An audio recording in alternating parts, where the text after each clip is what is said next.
talk about the South versus rest of India, and of course India versus rest of the world, as an industry, we've had tremendous growth last 30, 40 years, especially the last 20, 25 years. I think tremendous growth.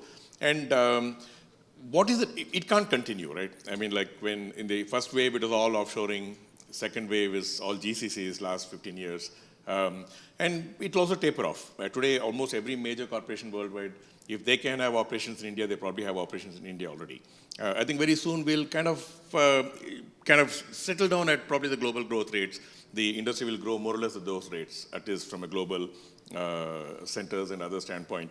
So what next? I mean, like India versus rest of the world, where are we? And what is the next wave? Can we do more of what we did, or should we be doing something different to continue to grow? I mean, just looking at the IT industry for the moment. I think personally, I feel there's still a lot of room left for us to grow. So if you look at the IT industry itself, you can correct me if my numbers are wrong. It's a $9 trillion industry, and we contribute about $190 billion of it. So we're an order of close to almost an order of magnitude away from where our full potential is.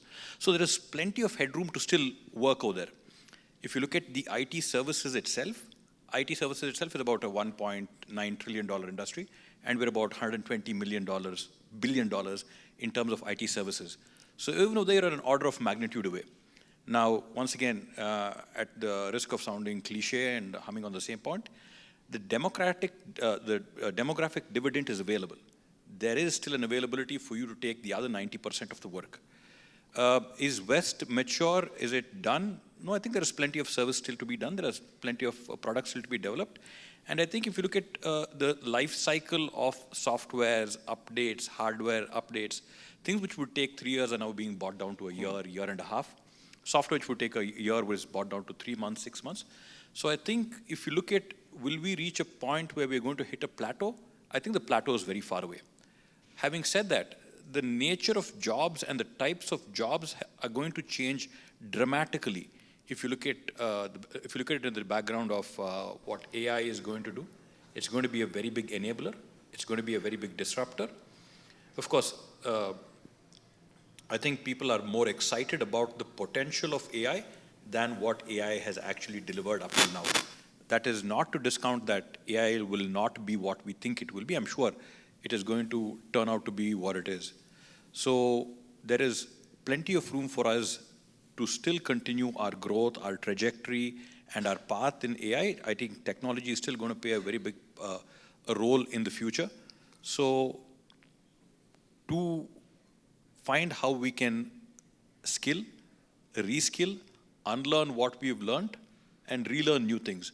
I think this is going to be the challenge which we're going to have to be taking head on in the next 5 to 10 years. If we are to catch hold of this, if we are to take hold of this, if we are to get the benefits of it. I think we are doing a lot of work for the Western markets, for the Eastern markets. We're not doing work so much for India.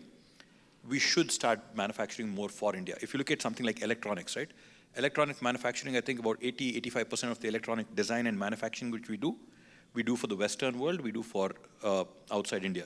So when is it that India is going to catch up? When is India going to make its own product? When are we going to have the Intel of India? When are we going to have the AMD of India?